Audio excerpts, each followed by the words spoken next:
नमस्कार बच्चों, कक्षा 6 विषय संस्कृत। बच्चों, आज हम संस्कृत में व्याकरण भाग की पुनरावृत्ति करेंगे। आइए सबसे पहले हम देखें संस्कृत में विलोम शब्द क्या होते हैं। विलोम शब्द की पुनरावृत्ति करें। विलोम शब्दाः बच्चों, विलोम का अर्थ होता है उल्टा, किसी चीज़ का उल्टा। जैसे दिन आया तो रात कहते हैं, सुबह है तो शाम कहते हैं। इसी तरह से ये तो हिंदी के विलोम शब्द हुए, पर इसी तरह से संस्कृत में भी विलोम शब्द होते हैं।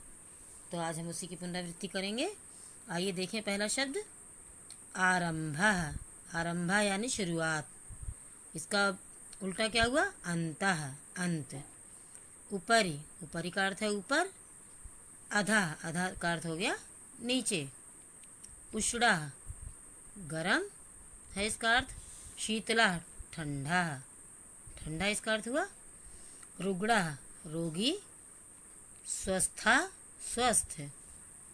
मधुरम, मीठा। कटु, कड़वा।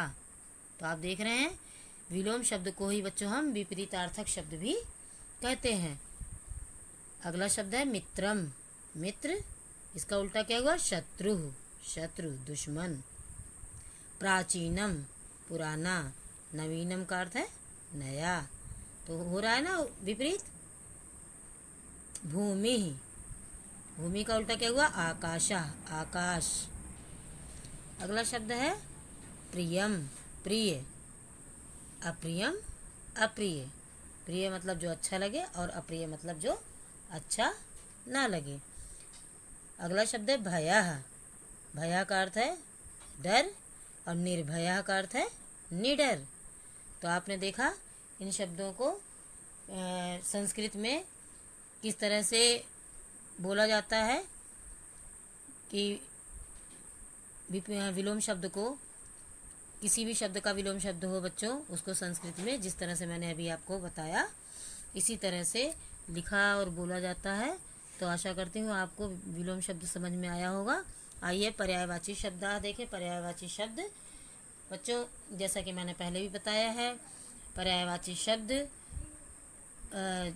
वे शब्द होते हैं जिनमें एक ही शब्द के या वस्तु के को कई नामों से जाना जाता है। मैंने पहले भी आपको बताया था कि संस्कृत एक ऐसी भाषा है जिसमें एक वस्तु को 100 से भी अधिक नामों से जाना जाता है और उसी को हम पर्यायवाची शब्द कहते हैं कि एक वस्तु को किन किन नामों से जानते हैं। तो आइए देखें पर्यायवाची शब्द। पहला है कलशः, कलश। कलश को कितने नामों से जानते हैं? घटः, कलश को घट भी कहते हैं। कुंभः, कुंभ भी कहते हैं। तो देखा आपने, कलश को घट और कुंभ, घटा और कुंभः नाम से जानते हैं। माता, माता को और हम क्या क्या कहते हैं? अम्बा, अंबिका, जननी, अम्बालिका भी कहा जाता है। पक्षी, पक्षी को हम खगः, नभचरः, विहगः इन नामों से भी जानते हैं। नभचर होता है जो आकाश में विचरण करता है, तो पक्षी आकाश में उड़ते हैं ना।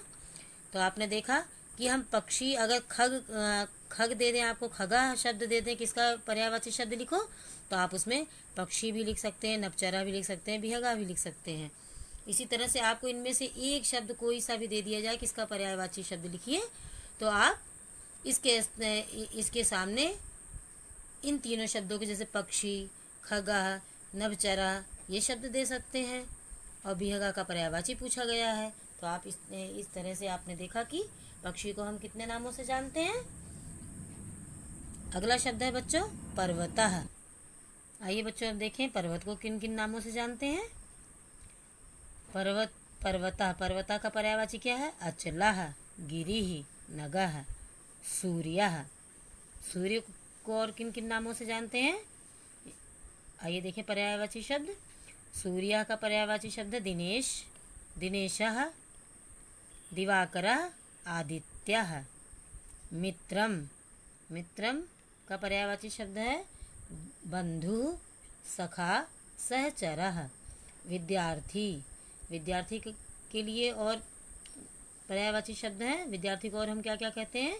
छात्रः, शिष्यः, शिक्षार्थी। मेघः, मेघा को जलदः, नीरदः, वारिदः इन नामों से जानते हैं।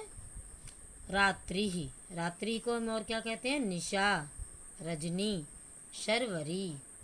नदी, नदी को क्या क्या कहते हैं? सरिता, तटिनी, तरंगिनी।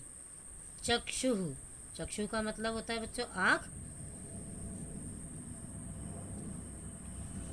चक्षु को हम नयनम, नेत्रम, लोचनम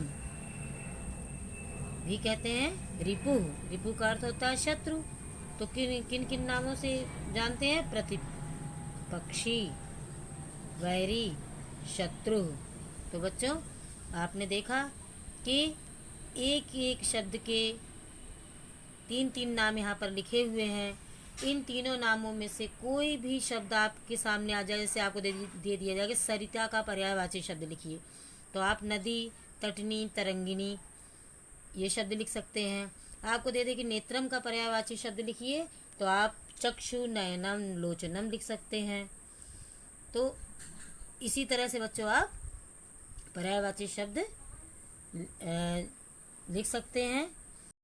तो बच्चों आज मैंने आपको विलोम शब्द संस्कृत में और पर्यायवाची शब्द की पुनरावृत्ति कराई। आशा करती हूँ आपको अच्छे समझ में आई होगी।